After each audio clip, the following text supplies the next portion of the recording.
Hi everyone, it's H. I hope you've been well since the last video diary entry. So for those of you who are out there and listening, this is a video diary I started to keep for myself because I wanted a way to keep track of things that I was pursuing for my own personal development and interest and enrichment. And the main way I'm going about this is predominantly through the word, the written words, so books and texts and writings that I found impactful or influential over time. These can be new discoveries, but often they're rooted in classics and these sort of time independent writings and thoughts, things that have been passed down from all sorts of people, from all sorts of walks of life. And the spirit of this for me is self-exploration, and I really want to have something I hold myself account to every single day. And it may not mean that I read something every single day, but that is one of my hopes. But I have an essential learning every single day, which I ruminate on, I consider, and then I apply practically. And this does take some work. It really is about the tally chart of life, so to speak, of assessing one's behaviour, or simply one is in the moment, just to feel one's emotions, one's presence, to sense one's reactions to certain circumstances or people or things that are being said. And so it almost becomes as if you are the watcher inside your own mind. And this may sound as if it's an exhausting endeavour, but I actually find it quite fascinating and almost as if I'm conspiring with myself to step inside the walls of my mind or the physical space within which I occupy myself, to get in and look under the hood and see what's going on. So the two works that I've looked into already so far are the Tao Te Ching by Lao Tzu, which is a 6th century BC Chinese philosopher of sorts, and then Arnold Bennett, a Victorian or Edwardian writer, essayist, great thinker. And these were two short works that I go into in a way that I find was impactful for me. And so it's not really a fully sort of scholastic enterprise, but it's going through the text that I found was enriching to me, certain texts and lines or words or ideas, themes, symbols. So today's theme, or work rather, is something called The Prophet, which I have here. There you go, by Khalil Gibran. And I'm sure you will know of this, and if you don't know of it, welcome to it.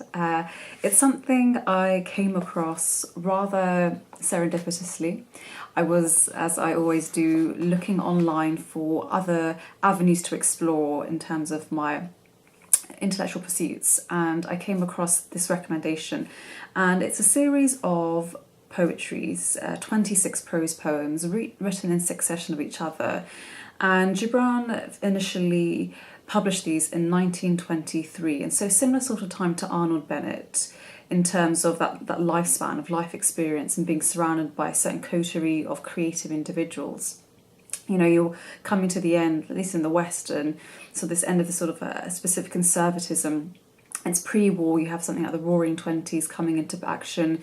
You know, the First World War is over, people have a great relief and a great escape into revelry, and obviously it's precluding the Second World War. And so it really is this hotbed of ideas and expression. And Gibran's work is powerful because it's never been out of print, which is quite an accomplishment. It's been read the world over, and one knows this because it's been published in many languages. And what's also fascinating is the fact that it's something I didn't come across until much later in life. And as I've said before, I've been a big reader for quite a long time. And even if one doesn't get to all the great seminal texts, one at least has a broader awareness of what they are, what they may be. And Gibran was never referenced in my undergrad degree. I was never spoken to about it. It's nothing I ever came across. And it shows what it means to be in a certain canon of belief or a literature of ideas. And if you don't make the cut, it's almost as if you didn't exist, and it is a real shame. But then again, it means one gets to discover these things, and it's exciting to delve into areas unknown. And from Gibran's work, I focus on reading his pieces not consistently. I've read them through. I mean, it's a really small series of poems together. I mean, you could do it in I don't know, 15 minutes. But that's if you're reading simply the words and not taking it in. But I will dip in randomly and I will just pick up the copy, open up a random page and just start reading. Because the wisdom contained within these pages and within these individual letters, these magic symbols that coalesce to suggest meaning and impart a feeling as well, that they are so powerful, and they talk about themes that each of us are familiar with. So the broad premise of the Prophet is based on this individual called Al-Mustafa. And so Gibran was a Lebanese-born individual, and lots of these sort of references of the idea of a certain esoteric spirituality rather than religiousness do come out in the tone of this work. And it may be called the Prophet, but there is almost something which is agnostic in its tone. It's not religious, it's not sermonizing, but it's really an expression of delving into the big questions in life of how to be and how to act without a sort of conservatism or traditionalism framed around them. And so it allows anyone from any creed or any background to step inside Gibran's world and figure out these themes for oneself. And so the specific work I want to discover and talk to you about, one poem, is on the topic of children. Now, I debated which one to discuss with you because, as I said, they're short, there's only 26 and you can dip in and out. But one of the things I want to do in this video diary is not just to approach texts from the intellectual side of the discussion, but it really is to link back to what's going on in my life and certain pressing concerns or thoughts that I have that I really want to try and find some clarity in. And when I first read this specific poem, it really struck home, and to be honest, it goes deeper and deeper each time, and it vacillates between this real sense of hope and optimism, but also a sense of loss and an inevitable sense of things always being finite in a way. And you'll get a sense of what I mean when I actually read the poem, which is super short. It's also a poem that I often will send to good friends who are expecting children, because it's, you know, I don't always do the easiest thing when it comes to, say, gifts. It takes me a really long time to buy them. I'm often late in giving of gifts, but when I do get to it, it's not through lack of effort, but I just really want to find the right thing, and the right thing can be all sorts of things. And so I remember one time I went to a dear friend's baby shower, and I was torn. I knew I could get something traditional and wonderful for the baby to be. And often what I do tend to get are books. No guesses there. Normally a seminal work, often in its fairy tales, I will give as the first literary entry for the baby into this world, as a good grounding of hope and imagination to come.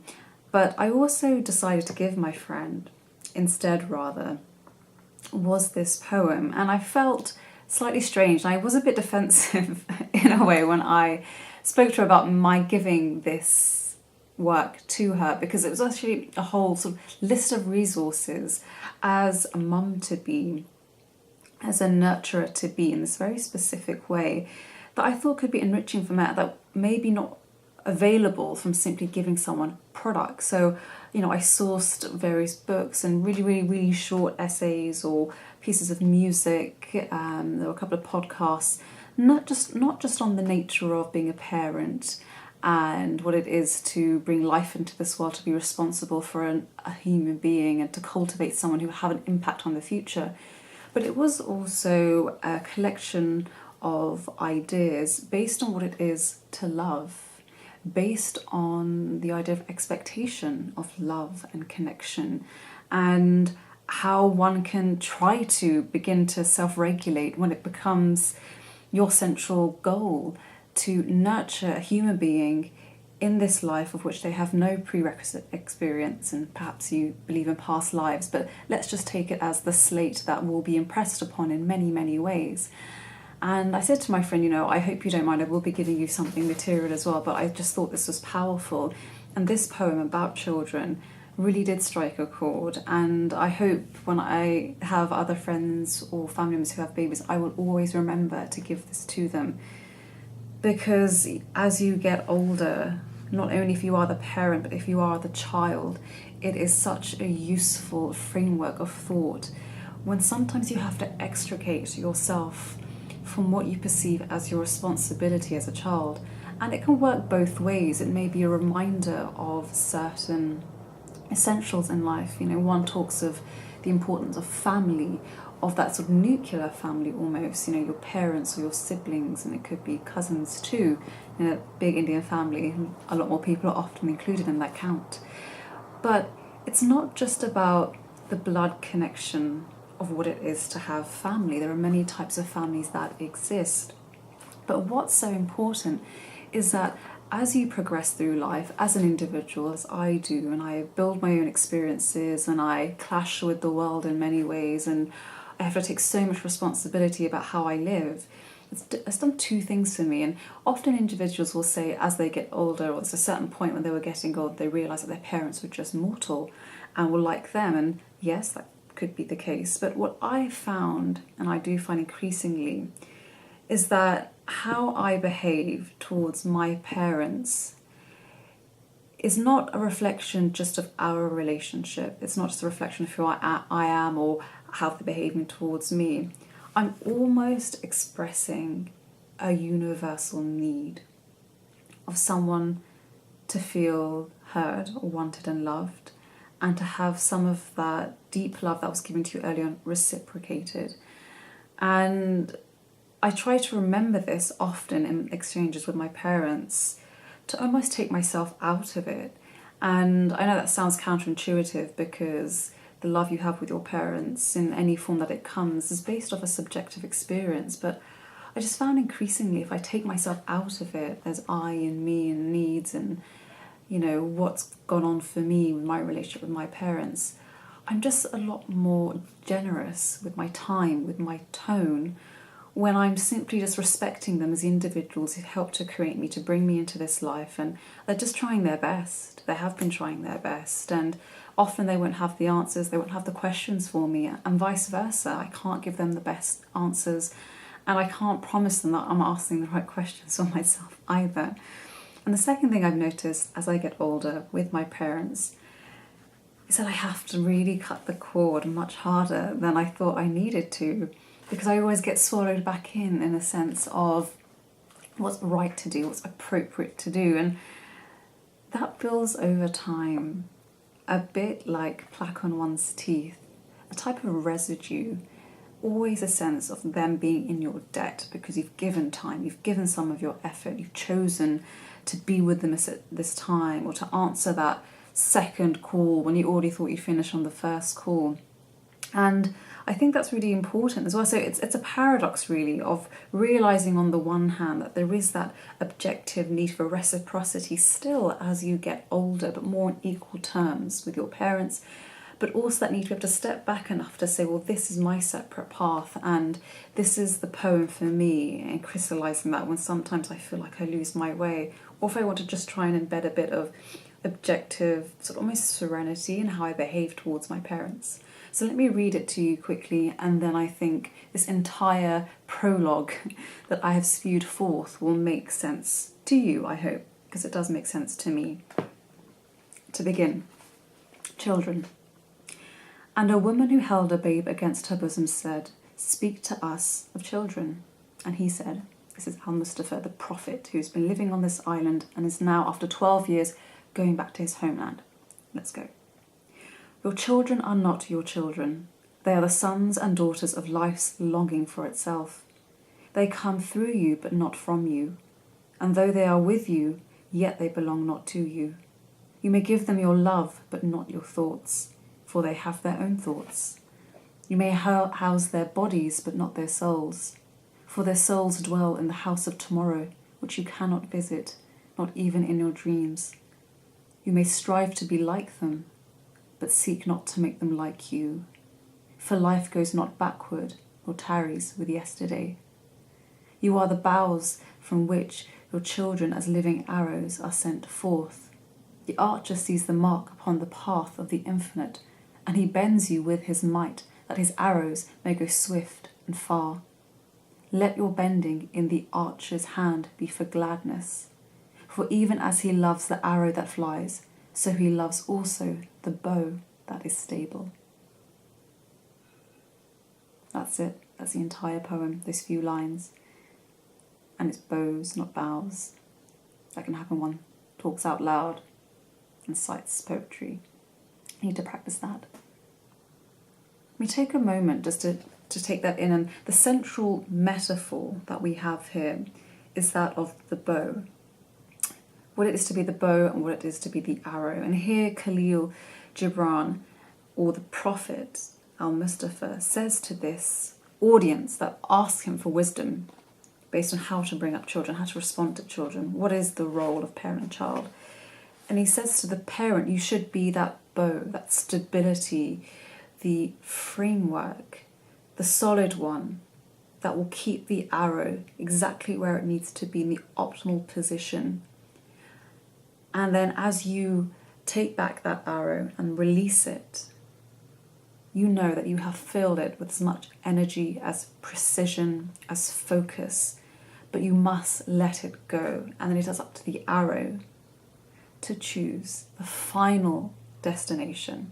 And again, the direction, the velocity, we're mixing metaphor and reality here.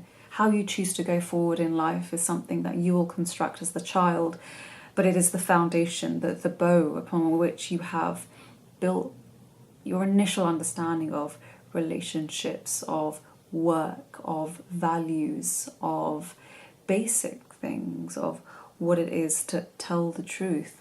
That may not even be so basic. How to interact with other people, what it means to go out in the world and have an impact, what it means to go out into the world and suffer and feel pain and then recover from that. And the words here for me, and that image is just so powerful. And that feeling when you feel like you're giving too much of yourself, perhaps to your parents or a parent. And just to understand, and just through your actions, is that sometimes you do have to be careful with the time that you spend. You want to spend that time with them that is meaningful enough, and not necessarily meaningful big moments of sharing and emotion. I'm not sure how many of those kinds of relationships we can have with our parents, but simply the act of being really present when you are together and really listening when one is speaking, and being clear and concise and generous with one's responses in effort or in time. But then also knowing that there are times when you have to close the door on that, not because you're putting an end to it, but then it's your own time to pursue your own relationships in other ways, to focus on other things. And the fact that you can dip in and out, and every time you go in, every time that arrow releases into your experience with your parents, it comes from the purest place of truth and kindness and openness and humility. And then when you retract again, because you have to go back into your life and to carry on building that, it's all along that same plane. It's all comes from this sense and desire just to do the best thing you can do. And it's not about being artful, it's not about being resentful in what you give, but just knowing that there is that love that spreads from a parent to a child, whatever that looks like, that it needs to be honoured as well, because there is that lifeline that comes through you from your predecessors that will continue through you. And it's knowing when is enough, when it is appropriate just to remain back. Almost a role reversal, which one can discover as well. As one gets older, one's parents also get older, and at some point your parents will need more support in one way or another, and you do need to step up, because that really is the cycle of life. And that's what's really powerful here with Gibran, and that motif of time. And I remember in my first video diary, what led me on this journey was this sense of time, ever present but very hard to clasp, to hold on to in a very material way.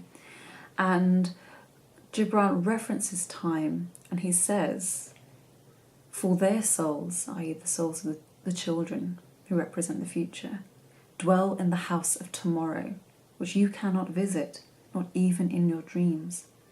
So as much as it is the parent's responsibility to help build that base of that child, their other responsibility is to see that at some point the role that they have stops. as soon as the child goes forward and steps outside into the world on their own 2 feet. And it doesn't stop because you're not needed as a parent, but they must go forth into the future. I mean, that's what we do when we give birth or we bring something new into the world, and especially with the idea of parenting and bringing new life to continue after you, is that sense of continuing a line of existence which is so incredibly old. It goes back through many different lifetimes. It goes through back as many humans, and then go through different mammals, it goes through different crustaceans, it goes through different plants, it goes through different molecular life and bacteria. The lineage of what it is to exist is really so profound that the act and the behaviour of being between a parent and a child is really just keeping life going. And we do paint life subjectively. We have a canvas with this beautiful picture, and it can be messy and smudgy, but we colour it in as we go along, and sometimes the colours go well, sometimes we don't use the right colours, the colours don't work as well together. Sometimes we use water, sometimes we use oil, and over time, as we build out that picture, we figure out what works best. The artist decides, this is the medium that works for me. And the parent's role is to provide the initial canvas material, to provide the initial outline of the drawing, to give you your first set of colours. But then it is also their duty to then let you experiment, add to your own understanding of what it is to grow, to get your own colours, to draw that map further, to dream bigger and differently, and to pursue those things. And so this poem, I recommend you to just pick it up. You can probably find it online as well. It's something worth rereading when you feel conflicted in how you behave towards your parents, or just a figure in your life who looks after you in some way. Just always knowing a sense of a boundary in some way, which is wholesome and not restrictive in some way. And I want to end this passage on reiterating one further thing based on what I was just talking about, is that we're just really continuing life, and there is subjective experience. We share things with our parents, with siblings, and so on. But at the end of the day, once one dies, that line will continue without you, and at time the memory of who you were will fade. The ones you knew around you, they too will fade, and at some point it really is just that the jewel of life itself which will continue, and you have no say of where it goes. Just like the bow will not have a final say in the arrow. It can prep as much as it wants, it can place it as much as you want, you can practice over and over again, but life is so much more complicated than that single arrow going to one target, because don't we know, it's hard to know what the target is. And this is what quote I want to finish this passage on is, "Your children are not your children. They are the sons and daughters of life's longing for itself." And this line here actually gives me thought to Richard Dawkins' work on the phenotype. He has a book which outlines essentially almost like a life gene, that life itself, rather than the concept of evolution and natural selection, meaning that individuals and groups exist and continue on their lineage, it really is this sort of gene phenotype. It's the gene inside you that's just urging to continue and replicate and exist thereafter. And Dawkins comes from a scientific point of view. Gibran talks from a philosophical viewpoint. But it's fascinating how those two converge, is that this will to life, this will to exist, to try, to attempt different things, new things, is part of what it is to be the child. The child is not just to do with the age, but it's that concept of always looking at things afresh, or at least approaching enough new things to keep that sense of discovery and excitement intact. And what I love about Gibran and this whole work of the Prophet is the simplicity with which it is explained. And it is the narrator speaking to the people as much as it is this individual poet speaking to me, to you, to anyone who picks up this work. And again, that's what I always will favour, its simplicity. And yes, there is some mysticism written within these lines, and it may take a couple of rereadings to understand what it is that Gibran is actually saying. Not because it's necessarily hard to decipher, but how does it actually relate to you? How do you take it off the page and apply it and decipher it to your own life? And the thing that I really want to make sure I take from this specific work, apart from the lesson within, what it is to be a child, what it is to be a parent, or to nurture others around you, is the sense that sometimes just the less you do, the better it is. And it reflects the same philosophy in the Tao Te Ching as well, of being, not being, is that when you are in circumstances, let's say with parents, and either there is a disagreement or there is simply a discussion, an exchange of views, a variance of what's the right thing to do, if it's to do with you specifically or a family situation, I am learning over time, and it's incredibly hard, is just to say less and to listen more, to be engaged with what's going on around me. And if it is also a one-to-one interaction, still try and ask the best questions just to make sure that you are understanding the situation. Say if your parent is either struggling independently, there's some sense of disappointment you have from your parent, there is some anger perhaps there, or just an unknown unease that exists between you and your parent or parents. Just try and ask questions just from a place of inquiry and discovery, and then try your best with the clearest heart and the most genuine intention to get at some version of the truth. Explain your version of the side that you fall on, if it differs from that which your parent hopes of you. And it is always useful to understand that the parent is a person too, coming from their own situation, and they don't always have all the information you will have about your life and how you live, but it is nice for them to feel assured in how you speak to them, the tone you use, and how you engage with other members of your family, that they see that the values that they still fundamentally would rather you have every single day of the week than necessarily that dream job, the dream relationships. And I know it might seem inconceivable because sometimes parents have such a fixed sense of those, but I'm learning over time, the more patiently and generously I interact with my parents, they do see very, very slowly that the values that I inherited from them, that I've developed over time, are just about good enough to keep me going further in this life,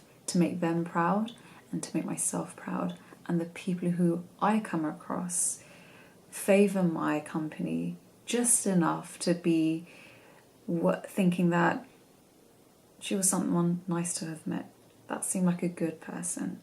And again, it can depend wildly and vary what one means to be good, but what I have understood by reading the works of Sayyid Gibran is the tone he uses. It's almost like a lullaby. It's so peaceful and assuring and calming that I want to be that kind of force in how I live and interact day to day, and to take it as far back with my relationship with my parents, which is one of the earliest relationships we would discover, through which we learn so much. So I want to keep this, and I'm glad I've gone through this again, because I'm interacting with my parents as one does, and as life brings you different circumstances, I just so want to be this open and kind and simple in my approach as possible when I interact with the bow, so to speak, and to make sure that the bow knows that I am the arrow and I must lead my own course forwards. So that's the end of today's video entry, and I hope in some way it made sense. It made sense to me, which might not be the same thing to you, but I feel this is a good endeavour, actually. Just a way to reflect and to stop and engage with another mind, actually, because I may be in the four walls of this, making the physical four walls, and it's my own secret, what I do here, what I pursue, how I challenge myself, and any kind of trapdoors that I open where things aren't so pleasant, it's in the confines of my world that I can work these